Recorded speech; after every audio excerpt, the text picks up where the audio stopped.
Bom dia, alunos! Vamos dar prosseguimento à nossa aula de hoje, que será sobre a correção dos exercícios, das páginas do livro relacionadas ao relato de viagem, continuação, certo? Da página 140, número 5. Releia um trecho do relato em que o autor faz uso da descrição. Vamos lá. Vocês sabem que no relato de viagem a descrição é primordial. Por quê? Porque descrever é abrir mais assunto, para o relato, mostrando, por exemplo, os lugares por onde andou, colocando o quê? Descrição de como eles eram, certo? Então a descrição é muito importante. Então vamos lá. A estrada serpenteia. O que dá a ideia dessa palavra serpenteia? Serpenteia significa que ela faz andamento como se fosse uma serpente, fazendo curvas para lá e para cá. Ao pé da grande cordilheira dos Andes, olha só o adjetivo utilizado, a descrição que essa cordilheira dos Andes era grande.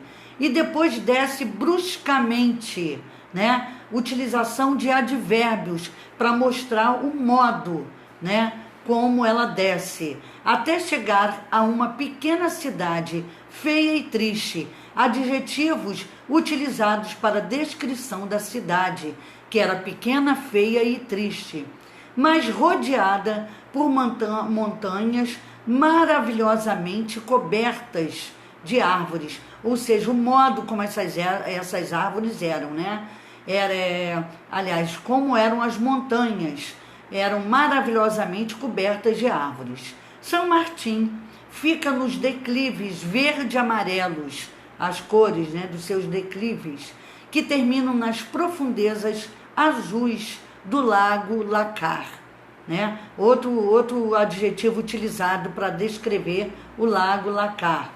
Uma poça de água com 500 metros de largura e 35 quilômetros de comprimento.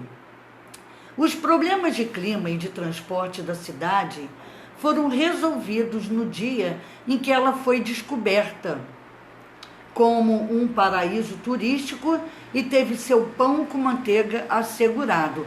Quer dizer, ela foi descoberta e os moradores de lá tiveram seu pão com manteiga assegurado por causa do trabalho, ganhando o seu dinheiro. Bom, em gêneros como os relatos de viagem, a escolha de palavras é fundamental para garantir efeitos expressivos no texto, Como, por exemplo, vocês viram aí, os adjetivos e os advérbios, deram o quê? O ar da descrição das coisas vistas, certo? Então, letra A. Ao descrever a estrada que dava acesso à cidade de São Martim, o autor emprega o verbo serpentear, que é andar igual uma serpente, fazendo curvas. Ao empregá-lo, que imagem ele quer passar ao leitor sobre a estrada? Que a estrada é cheia de curvas. Então, vamos ver a resposta da página 140, número 5. A.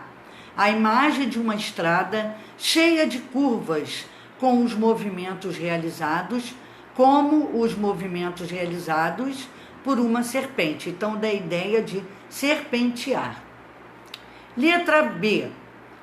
Observe as palavras em destaque no trecho. Identifique a classe gramatical de cada uma delas. Todas essas palavras que foram negritadas foram adjetivos e advérbios.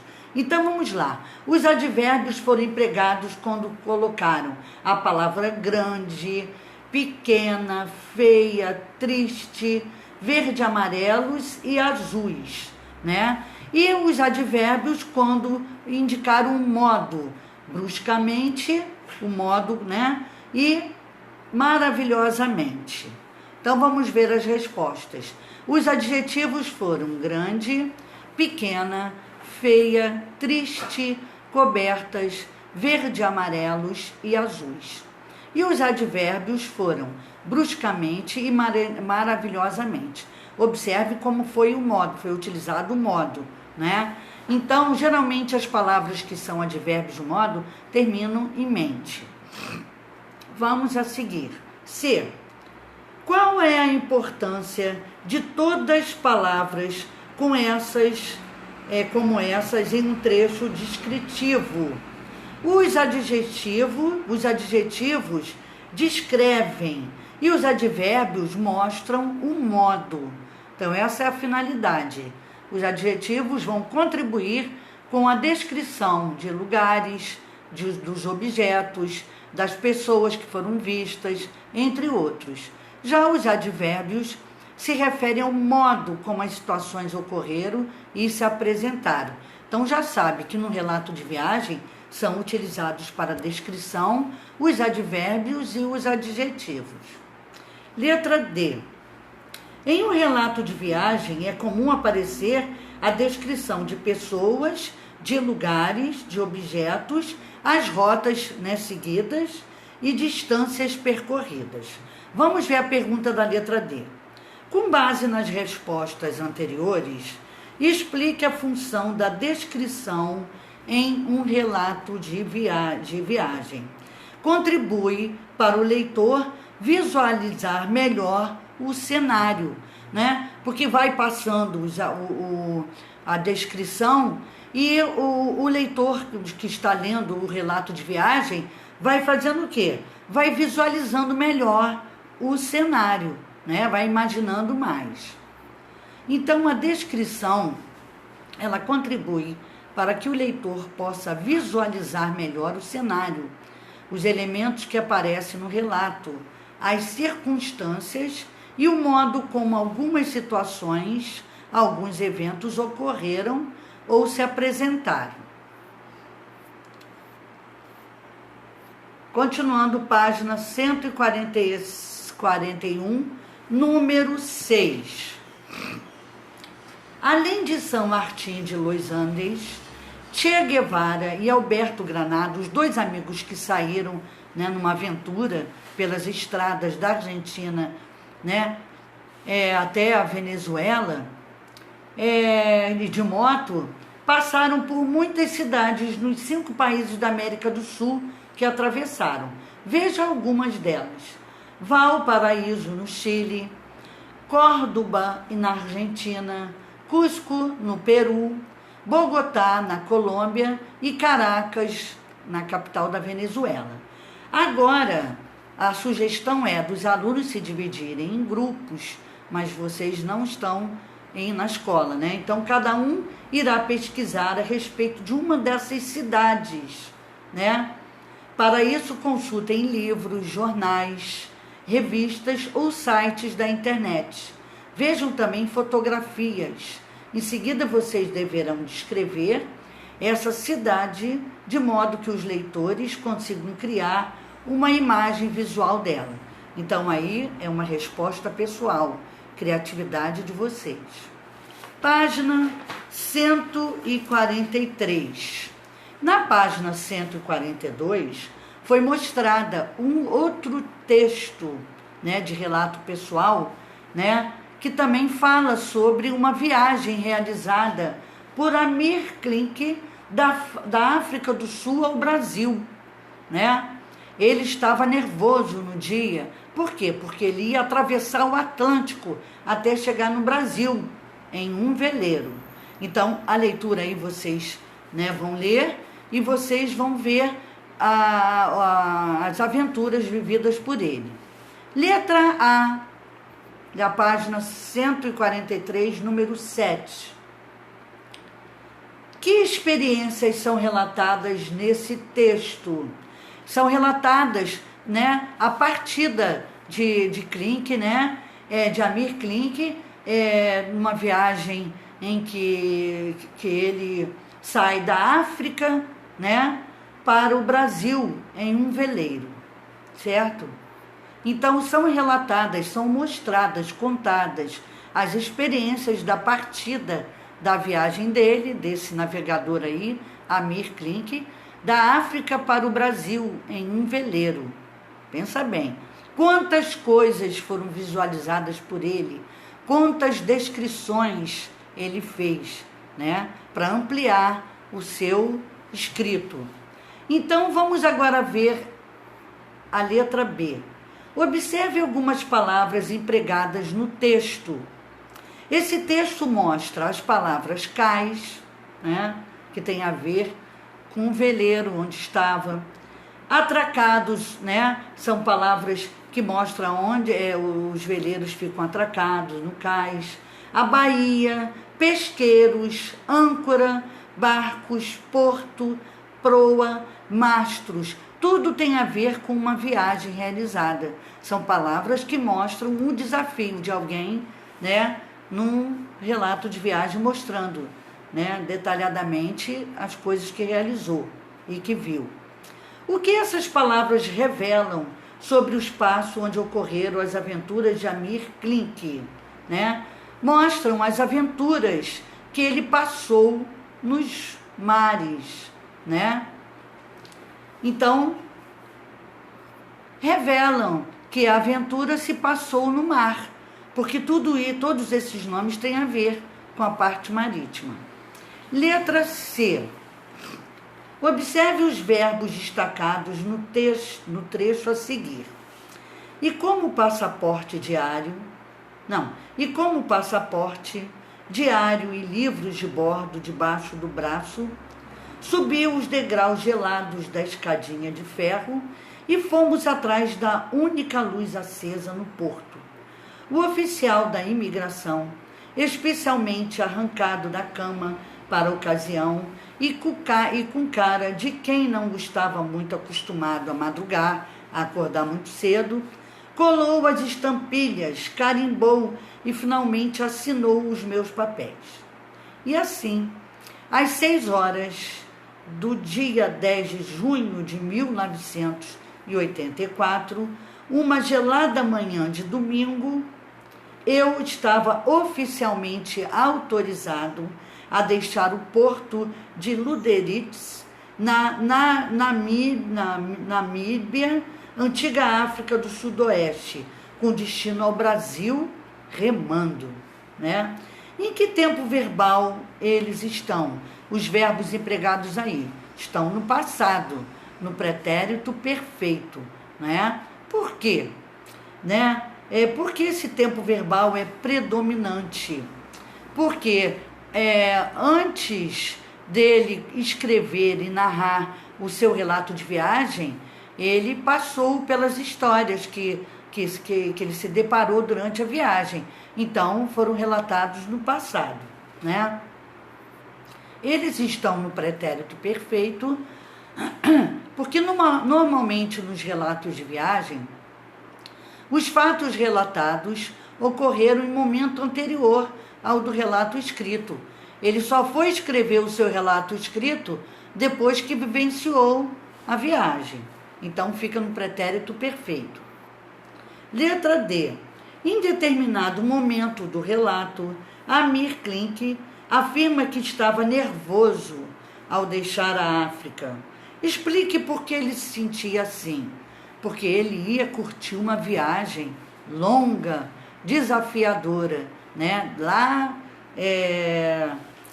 ou seja, da África até o Brasil, cruzando o Atlântico num veleiro. Não é mole não, né? Então, ele estava nervoso.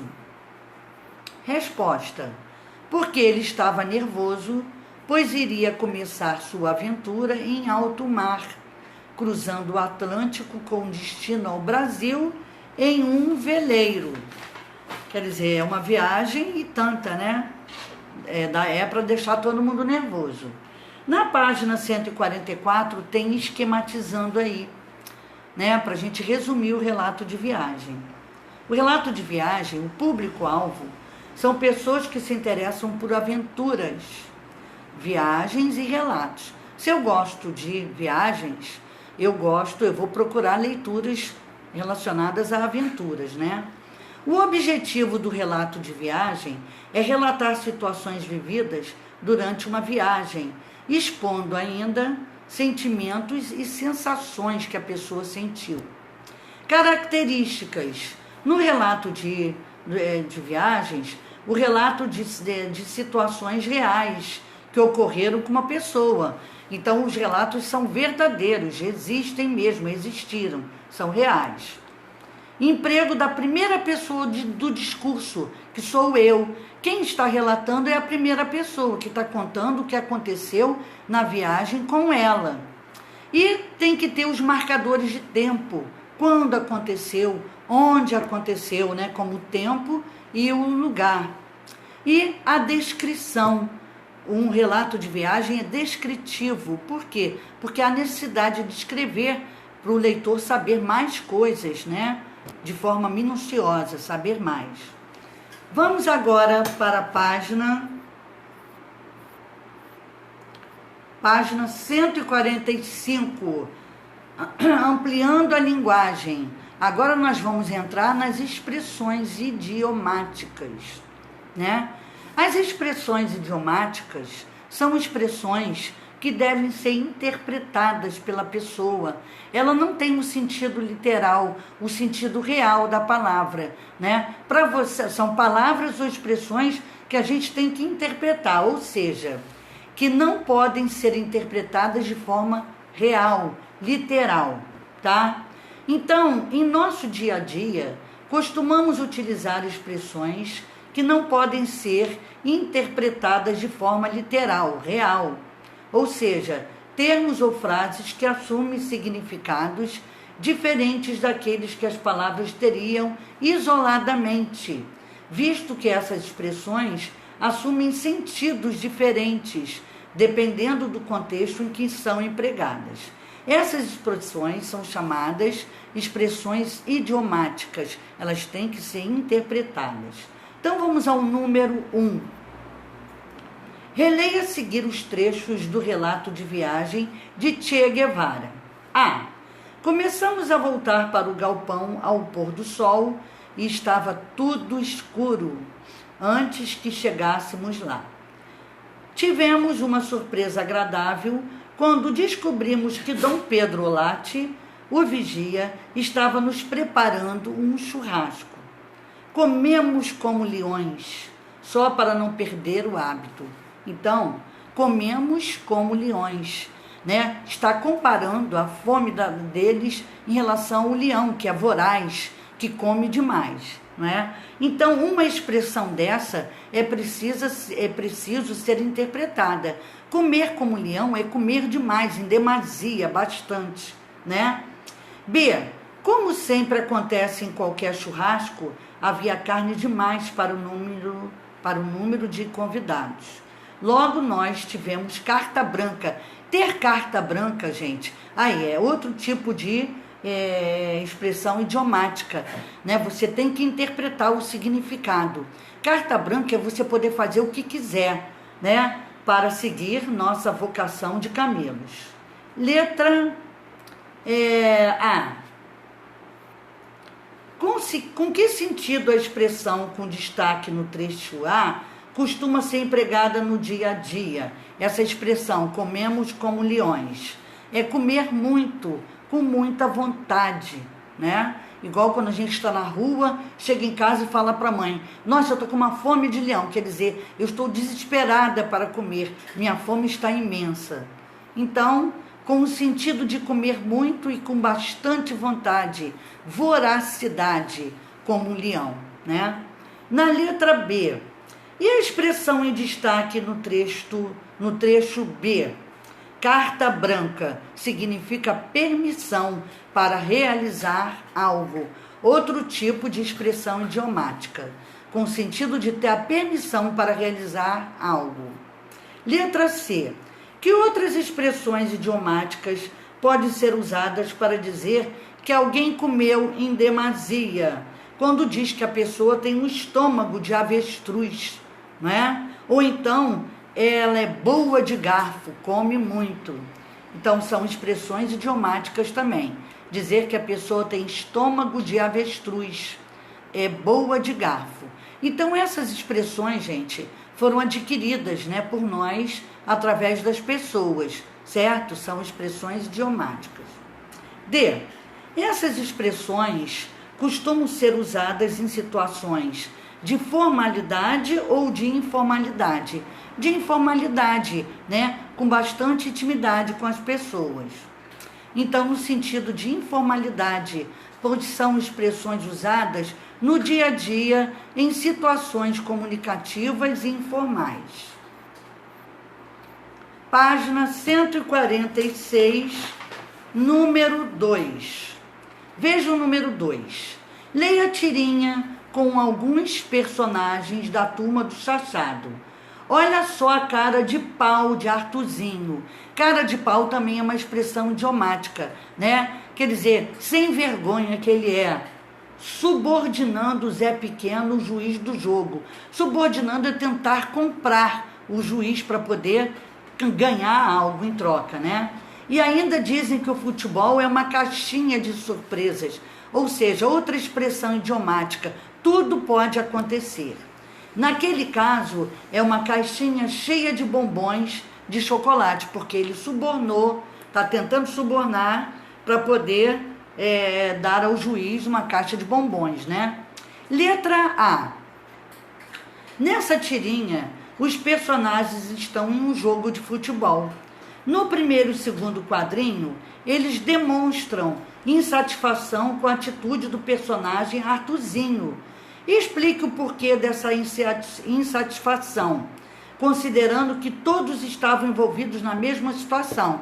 Porque ele estava subordinando, né? Aliás, desculpa, ele estava subornando o juiz, tentando comprá-lo, convencê-lo, né? Com uma caixa de bombons. Então, os amigos ficaram chateados.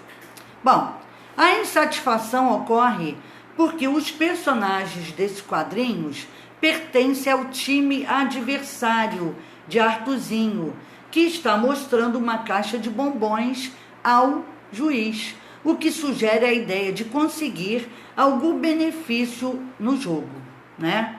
Então o adversário ficou chateado. B. O que leva o leitor a supor que Artuzinho conseguirá o que pretende com o juiz? A fisionomia e o movimento suspeito de Zé Pequeno, de olhar para ambos os lados apressadamente, o que pressupõe que o ato não poderia ser testemunhado.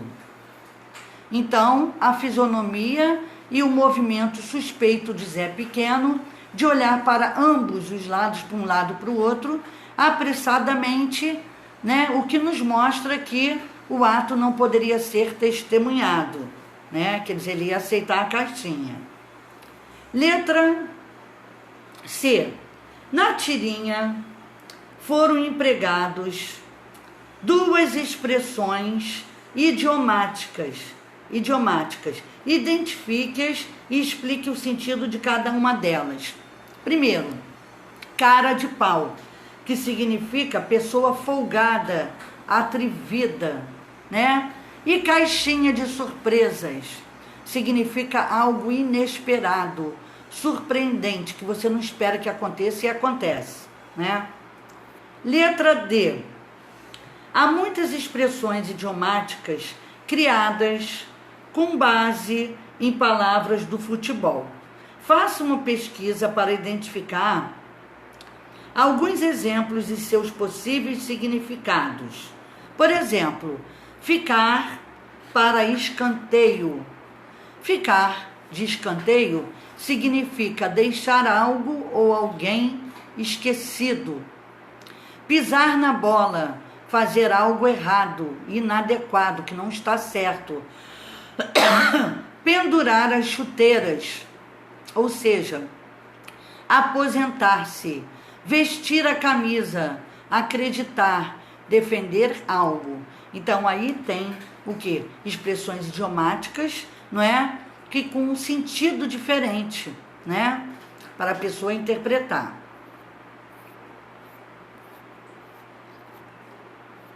Página 147, número 3.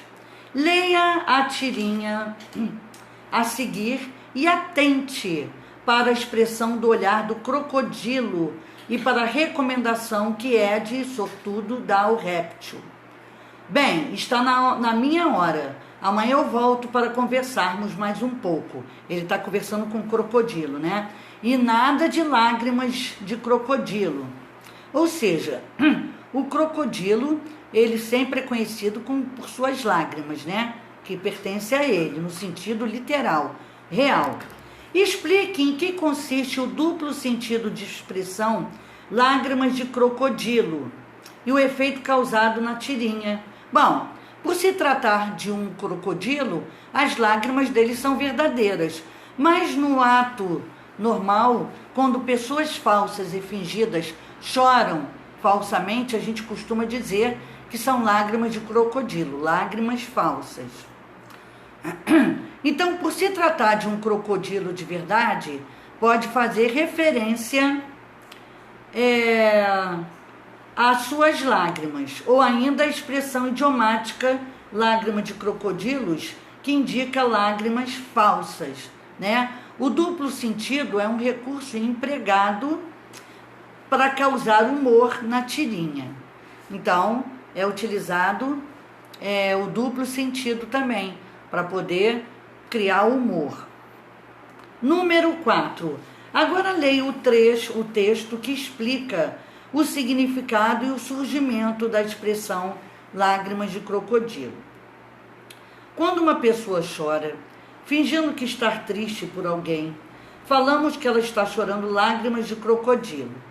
Essa expressão surgiu pelo fato de um crocodilo estar sempre com os olhos úmidos, molhados, né?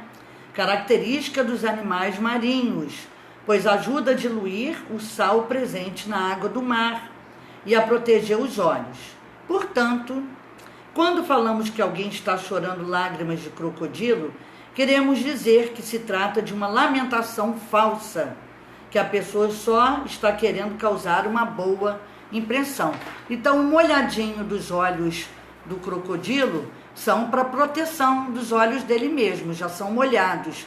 Mas quando, na realidade, utilizam a expressão idiomática, é para mostrar que aquelas lágrimas são falsas, não no crocodilo, na pessoa que é falsa. Então, letra B. A número 4, de que forma o texto dialoga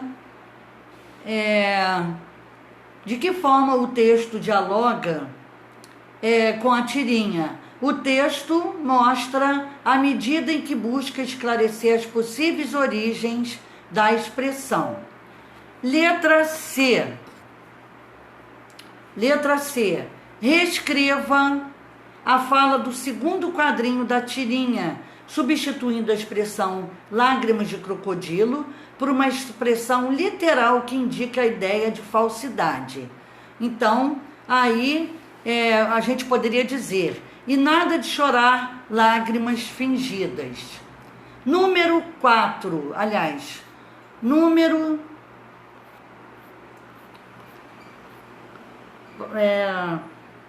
desculpa, na página 148, vou repetir, tá? B.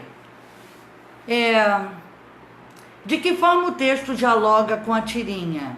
O texto dialoga com a tirinha na medida em que busca esclarecer as possíveis origens da expressão, certo? Letra C. Reescreva a fala do segundo quadrinho da tirinha, substituindo a expressão lágrimas de crocodilo por uma expressão real, literal, que indique a ideia de falsidade. Por exemplo, e nada de chorar lágrimas fingidas, ou e nada de lágrimas de mentirinha, e nada de choro falso. Número 5. Leia o texto a seguir, que explica o significado da expressão idiomática pensar na morte da bezerra. Pensar na morte da bezerra, calma, ninguém morreu. Pensar na morte da bezerra não tem nada a ver com bezerra nenhuma. Quer dizer apenas que a pessoa não está prestando atenção. A pessoa está te explicando alguma coisa e você está lá desligado. Aí a pessoa diz: o que houve? Está pensando na morte da bezerra? Né? Bom, está distraída, só isso, e pode nem perceber se tiver uma pulguinha danada querendo dar uma baita picada nela. Mas eu concordo que essa expressão é meio trágica. Tadinha da bezerra. Eu, hein? Quem foi o sangue de barata que inventou isso? Letra A. Você já empregou essa expressão? Em que situação? Sempre a gente acaba falando isso, né? Utilizando essa expressão. Então, vocês vão dizer a opinião de vocês, é pessoal. Letra B. Comente o efeito de sentido da afirmação calma, ninguém morreu. Aparece de forma irônica, para mostrar que essa expressão, a bezerra não morreu nada. É só para dizer que a pessoa está desligada, né? Então, ironicamente, esclarece ao leitor que o significado não deve ser interpretado de forma literal e introduz o texto dessa maneira para tornar a explicação mais leve e bem-humorada. Letra C. Outra expressão idiomática foi empregada no texto. Qual é a expressão e com qual sentido ela foi utilizada, né? Foi utilizada. Eu não tenho sangue de barata, quando a pessoa diz, né? Sangue de barata é pessoa insensível, que não está nem aí para nada, né? Então a gente costuma dizer que é uma pessoa que não tem, que tem sangue de barata, certo? Então, sangue de barata é uma pessoa insensível. Gente, ficamos aqui, né, com a nossa explicação da aula de hoje e peço a vocês que façam a correção direitinha para que não deixe erros passar, tá? Então, um bom dia para vocês, um beijo bem grande. Tchau.